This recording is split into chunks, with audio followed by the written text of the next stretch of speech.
since you born. Then you live and die. So if tomorrow never comes, it comes at no surprise.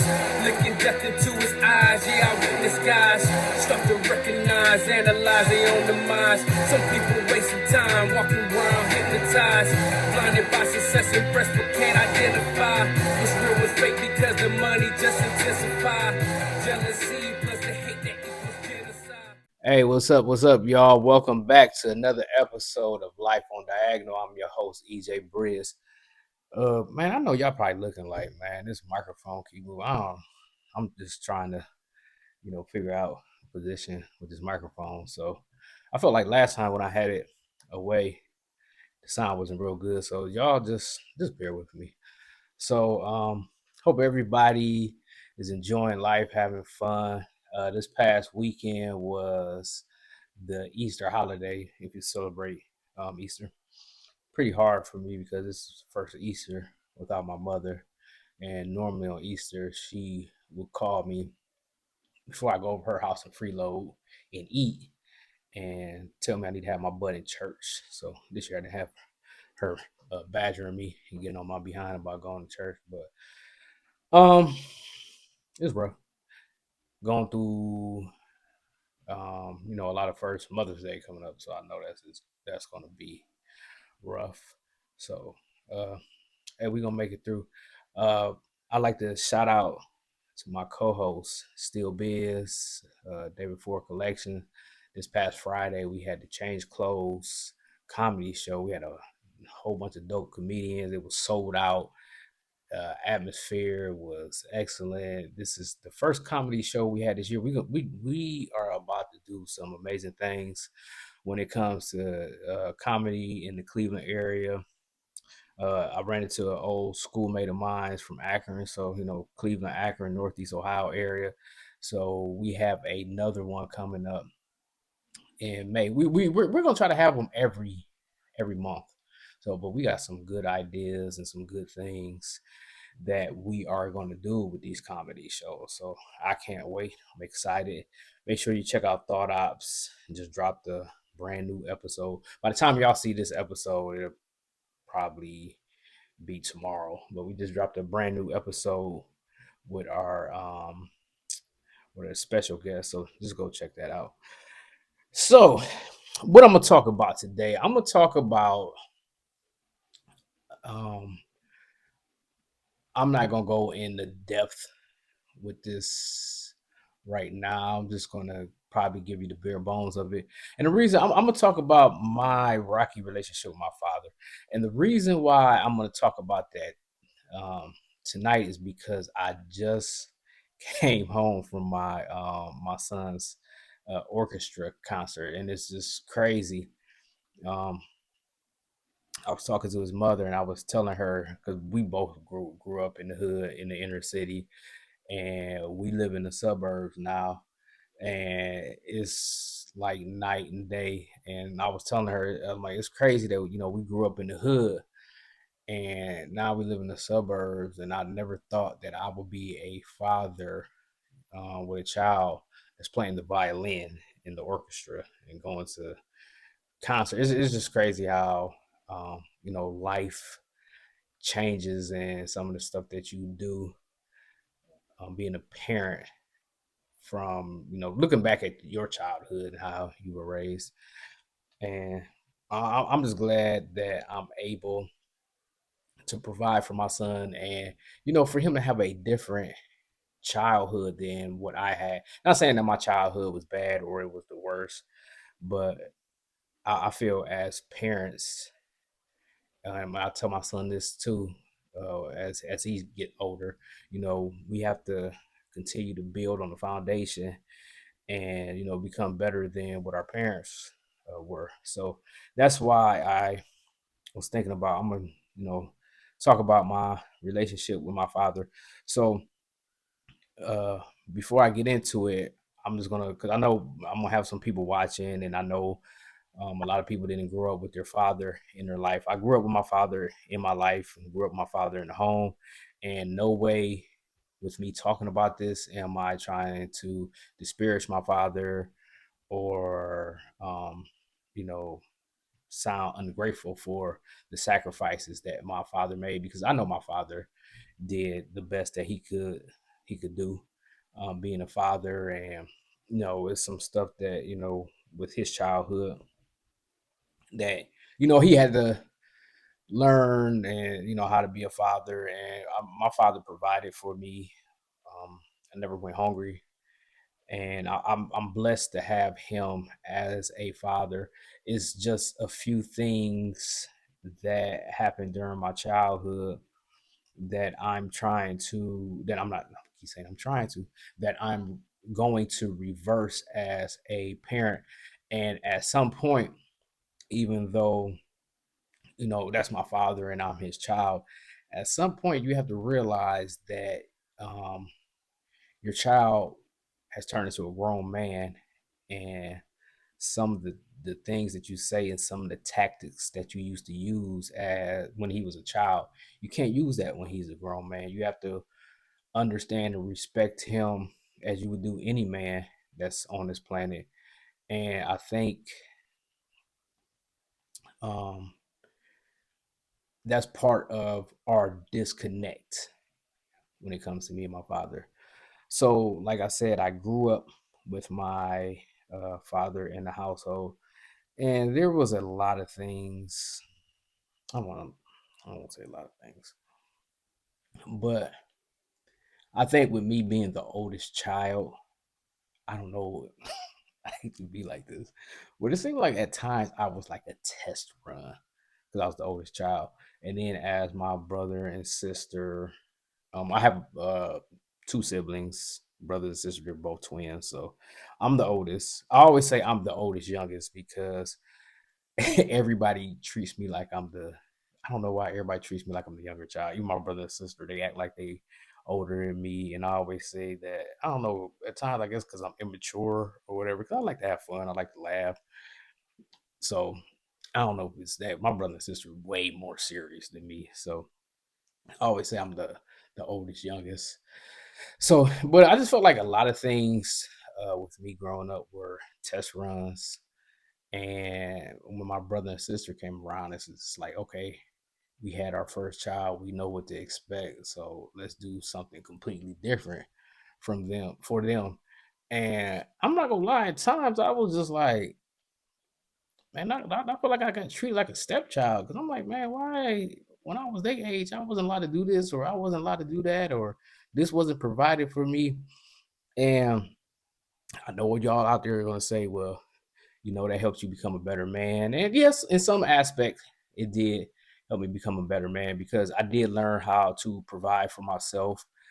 Um, I learned not to depend or lean on any other person or any other man for anything.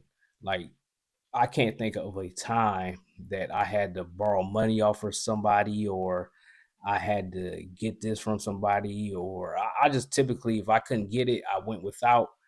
And because I just don't want me owing somebody, um or somebody doing something for me.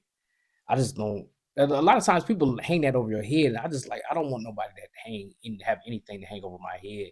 I felt like if I can't get it, I'll just do without. So my father, he taught me lots of lessons, um, about me providing for myself, because I'm gonna give you an example. Growing up, everybody knew my dad had plenty of cars. My dad had 4 cars. When I was 16 years old, got my driver's license. My dad helped me get my driver's license. And when I got my first car, my dad paid for it. But one of the stipulations for him paying for it is I had to pay him back. So I had a job. And then on top of that, not only did I have to pay him back, but my dad told me what I could and couldn't do in my vehicle. One of the things I had to do was I had to pick my brother and sister up from school, bring them home. So I got my first car, had to pay, for my car you know, some point when I got a job. School clothes from parents, no. Lunch money from parents, no. So a lot of things that he did it taught me to be able to stand on my own 2 feet and to be my own man. Because like after I got that car, 16, 17, even though my dad taught me how to, do brakes, do body work, check the oil, man, we're not mature enough to do all that. So I got that car and ended up wrecking that car. The engine went out. And once that engine went out, it was just like, well, you got to do and fend for yourself and get around the best way you can. My dad had 4 or 5 cars, and my dad would not let me drive none of them. And like I said, so I just don't want y'all to listen to me talking about this and just thinking that I'm complaining. I'm not complaining. It's I just feel as a parent and as a father, me being a father myself, I understand being tough and teaching lessons, but at some point you should be able to step in and be able to teach that lesson while helping. And I didn't get any help. I would look at my friends and or people I knew, and I would tell them stories, and they would trip out like, "Man, your dad got like 4 cars or whatever. He wouldn't let you." I'm like, "No, man." They just used to like trip out. I had jobs. I used to have to get rides from people, catch the bus, walk, and so I I just felt like, is there some type of animosity with my father? Because my father was always rough on me. My brother and sister, they are 3 years younger than me. So I remember my father making me do a lot of stuff. And then with my brother and sister, when it was time for them to do it, it's just like, nah. Um, remember cutting the grass on diagonal, on the corner of diagonal. My dad would make sure I go outside, pick up all the paper, um, cut the grass. If it wasn't done to his liking, I would have to hear about it. But I mean, I understand my sister. She's a girl, so I mean, at the time, girls. I mean, I don't think girls was really. I'm not going. I hope my brother and sisters not watching this because I know they're gonna have something to say. But my sister got away with so much. Um, my brother, my dad didn't make my brother do as much as he made me do, or put me through. Um, so and then I think of some of how my dad talked to me and some of the stuff that my dad said and some of the actions my dad had. Of course, when it came to my mother, and we grew up in a household with verbal abuse, physical abuse. Um, I'm just gonna leave it at that. I don't think that I'm ready to dive right because I don't want to feel like I'm talking bad about my father and everybody, you guys just getting one side of the story, and I feel like that's not fair to him. Um, to make it seem like I'm bashing him or anything like that. So I'm just gonna leave out some certain situations because, like I said, um, I feel like I guess he has a right to explain himself.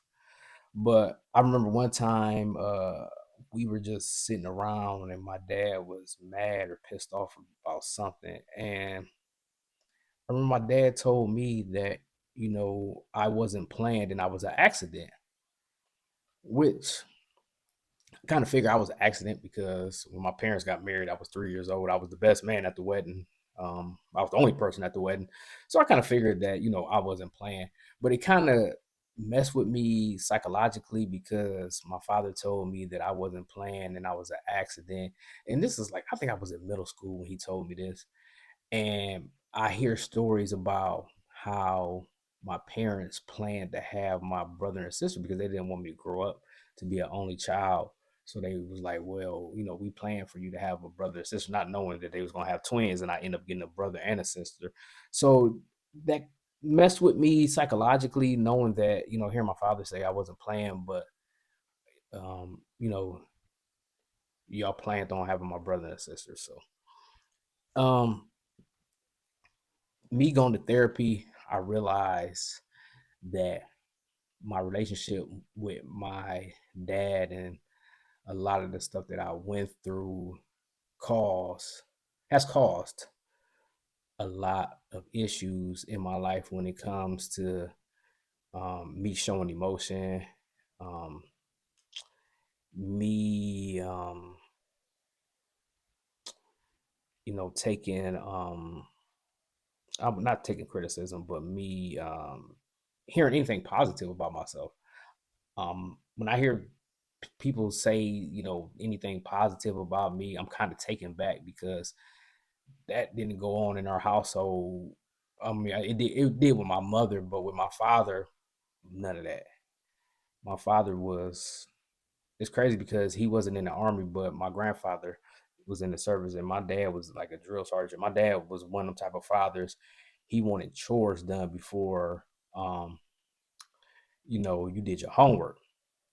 So a lot of times, my dad did things. I always felt like, you know, um, he was picking on me. I don't know. I always felt like my dad had some type of issue with me. I don't know if it's because I wasn't playing and my dad had me, because my dad was 22 years old when he had me. So I don't know if it was one of them things where it's like, oh man, I didn't plan on having you. So, I'm in the start of my life and you kind of messed up the plans that I had for my life. And I kind of thought maybe, even though he loved me, he might hold some type of resentment towards me for that. Um, growing hearing about my dad growing up, my dad was a street dude. And one of the many reasons why, because a lot of people, I have to get to know you in order for me to talk to you, if I'm around you, and I really don't say too much. And one of the reasons for that is my father, because my father was a street dude. I have family members that was in the street, and my dad, even now, like social media, like my dad has no social media. My dad don't want us to post him on social media, and my dad has always told us, even like he told us, like even when we was little, and like as soon as like social media started popping, he was like, man, do not let people know that you're kin to me, even though we have a uncommon last name. But he used to always tell us like, what, you know um don't ever let people know that you're kin to me, or don't put me on social media, because I done did some stuff back in the day and I don't want it to come back on y'all. So that's one of the reasons why I'm kind of cautious talking to people, or always kind of quiet, or try to figure people, because people always like, oh, you so quiet, and but a lot of times I'm trying to figure people out, what angle this person is coming from, stuff like that. So I got that from my father. Um, it's just like, when it came to like punishment, I got the brunt of the punishments, and maybe it's because I was the oldest, but I remember one story I could share with y'all. I started working when I was 15 years old, so always had a job. And when I was 16, I got a job at a local grocery store. And so like always I was yeah, 16. I was 16 when I got this job at the grocery store. And because I was always in the work, because I always wanted my money. I always wanted to, have my money, because I know my parents was like, hey, you grown or whatever. I know my parents, they were struggling, and it's only so much that I could do. Um, like I had family members that was, like I said, that was in the street, and I remember times I've asked certain family members to help me out, but they kept me away from that. And thank God they kept me away from that. We'll talk about that in another episode. But so when had this job, I used to have to. I got to school at like 3:10, and I used to have to be at work at like 3:30. So I would go straight from school to this job, And I remember how my dad used to always be on my back, and I would work from like 3:30 to like 11. I would work like an 8-hour shift and then have to come home, do homework, and go back to school next morning. And I remember how my dad used to be on my back, telling me like, "Well, I understand you got a job and everything, but you still have to do these chores around the house." And I know my dad was trying to instill values into me, but I used to think like, I'm not getting in trouble in school. I'm doing my work. I'm an honor roll student. I have a job. I'm not running the streets. I'm not getting in trouble. I don't have a record. So, and my dad used to always be like, well, you have to do these chores. And I remember one night coming home and me and my dad got into it because I came home and I went to school that morning at like 7, 8 o'clock. Got off school around 3 something. Um, went to work, got home around 11 something. And I got home and it was a sink full of dishes. And my dad was like, well, you still need to wash these dishes. And I'm like, well, why do I need to wash these dishes? And I haven't been here. Like, you guys been here all evening. Like, why am I washing dishes? And so I remember me and him got into it. And I remember washing dishes and doing my homework and going to sleep at like, 12:30, maybe 1 o'clock. They had to be at school the next morning. I used to always tell myself, like, if, because when I was younger, I never really wanted to have kids. I kind of wanted to be like a nomad and just travel and live off the ways of the land. Um, when my son, gets grown, he's on his own. I think that's probably what I'm gonna do when I retire. Just travel, just be a nomad. But I used to always tell myself like, if I ever have kids, especially a son, this is something I'm not gonna do to my son. There's certain things that I'm not gonna say to my son. It's like I didn't feel comfortable talking to my father about anything because when I did talk to him, it was like I was being chastised or um, being looked at as stupid or dumb if I made a mistake. And so it made me uncomfortable with my father. It made me not want to share anything with my father.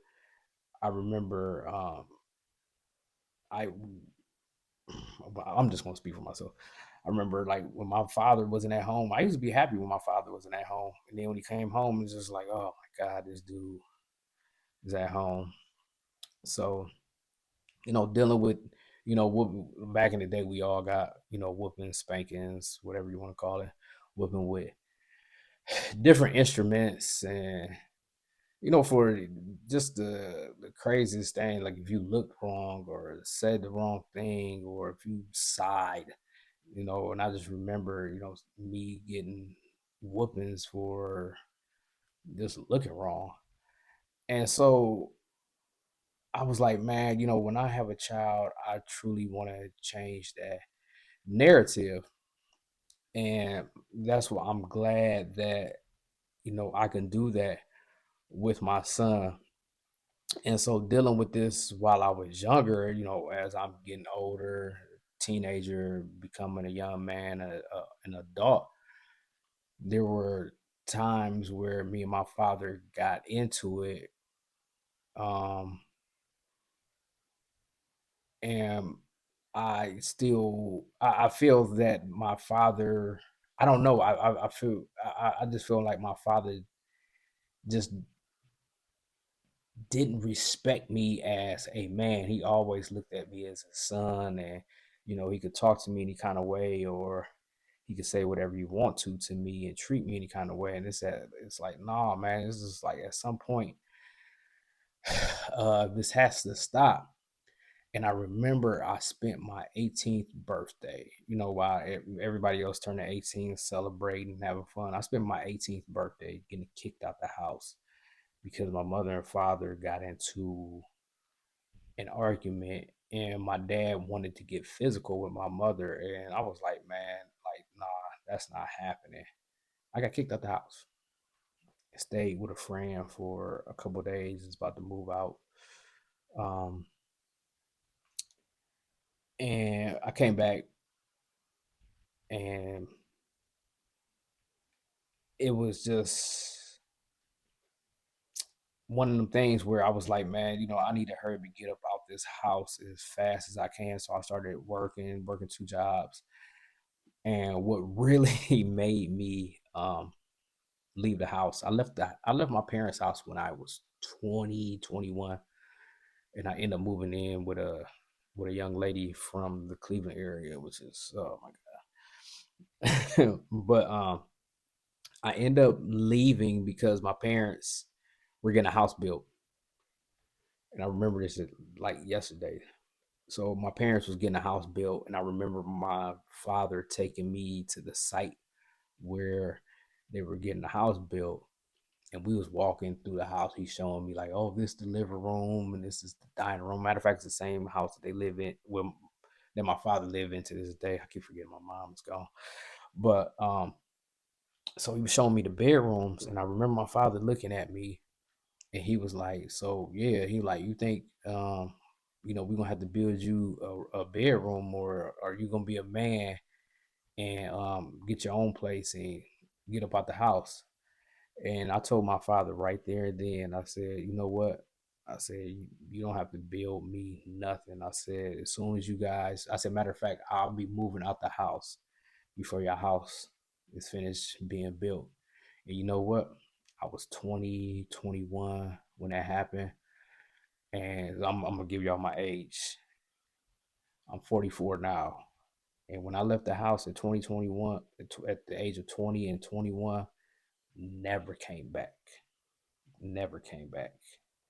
Barely even. I don't think I even spent the night over my parents. I spent the night over my parents' house one time, and the only reason why I spent the night over there is because me and my mother were going. Me, my mother, and my auntie and my cousin, we were going to California the next day, and at the time I was living in Euclid, and Euclid is like 45 minutes to 50 minutes away from Akron. So we were leaving from Akron Canton Airport. So I spent the night over there. And I didn't really spend the night. I went over to a friend's house when I kicked it. I got to my parents' house 1, 2 o'clock in the morning. And my dad had something to say about that. Um and and we left the next morning. So that's the only time I stayed over at their house. But I made it a point, when my dad made that comment. Um, for me to get out the house, and there's a lot of other stuff that I've dealt with my father, and just some crazy arguments we've had over nothing. But it just I just think about how things are now, and I haven't talked to my father since October because the situation happened after my mother passed away, and I was talking to my father just like how I'm talking right now to you guys. And my dad bucked up at me and started getting loud. And I told my father, you know, hey, I don't have to take this anymore. And I just hung up on my father and just blocked his number. And I'm not gonna lie, it do bother me that we don't have a relationship right now and I don't talk to him. Um, because that's my last parent that that's left. And I feel bad. I feel bad at times because I'm like, man, am I in the wrong? And then I think about, well, like I have to be respected, and it bothers me like dealing with these situations with my father because then like my son is at the age where my son sees that it bothers me, and I don't want my son to get this negative um this negative look about his grandfather. But at the same time, it's like, is he getting this negative look about his grandfather because I don't speak to him and I don't talk to him? And the thing that trips me out the most is like the last time I talked to my father, like the last time I seen my father, right before we got into it, or I cut ties with him. me and my son was over there, and me and my son, like he sees like how me and my son's relationship is. He knows that we have a different relationship, and I don't know if he was trying to guilt trip me or if he was just guilt tripping himself. I don't know how to take it. But me and my son, we was playing around, joking or whatever. He was like, man, he was telling my son, he like, man, he's like, you see, you know how your father play around or whatever. He was like, we never played around like that. And I'm thinking like, well, it wasn't me, it was you. But I just let him have his moment because he said that a couple times to my son, and I was just like, is this something that he's regretting, um, or is this something that is, or is he trying to blame me? So it's just it is. I know people go through things not having a father in their life, but it's crazy that a lot of stuff that I went through and I had to deal with is because I had my father in my life, and it's crazy. I don't even know what to say at times. It's just like I'm just thinking about my relationship with my son, and I am glad that I am reversing the cycle of father and son relationship. So that's why, like, if you know me and you follow me on social media, everybody know I love my son. I'm gonna do whatever I can for my son within reason. And like now, I do for my son. My son knows if he does wrong, there's consequences. I don't have any problem on how other people raise their kids, how they choose to raise their kids. But I choose not to whoop my son. I whooped him in the past, but at a certain point, it's like, no, I'm not doing this anymore. And I have been able to get across to my son, and my son is not a troublemaker. He doesn't get in trouble at school. He does what he needs to do, does his work.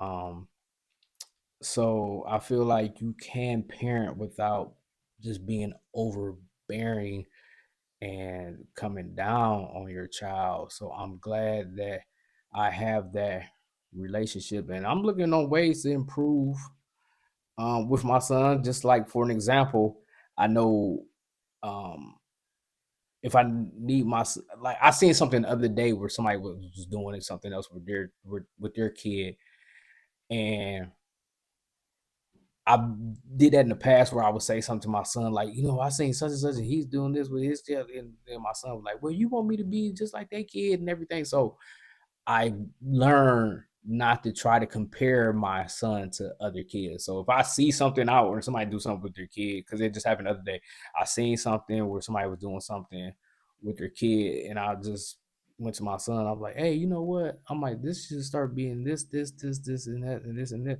And my son received it well. So it's just, learning and, modifying things. So hopefully, no, I'm not gonna say hopefully, I will continue to have a excellent relationship with my son, and hopefully I am able to repair my relationship with my father before, you know, I leave this earth or he leave this earth. So um that's all I have to say on this episode. I know it's kind of oof. I gotta start having some positive episodes because it's like the third episode. But I'm just trying to get y'all, a little bit into my life so y'all get to know me, everything. So if y'all can see how I think or why I think the way I think or why I do what things I do and why I do it. So I appreciate y'all sitting here, listening to me ramble about my life, and hopefully this can help somebody, or we can have a discussion, because that's all I want to do is try to help people discuss things, not only so other people could be better, so I can be better. I have no problem learning and trying to different things. So until next time, I gotta come up with a greeting and an exit line. just like all the other YouTubers have, or maybe I'll just keep talking just like this. So, all right, y'all take care of yourself. Peace. Think about it. First you born, then you live and die. So if tomorrow never comes, it comes at no surprise. Looking death into his eyes, yeah, I witness guys start to recognize, analyze their own demise. Some people wasting time, walking around hypnotized, blinded by success, impressed but can't identify what's real, what's fake, because the money just intensify jealousy.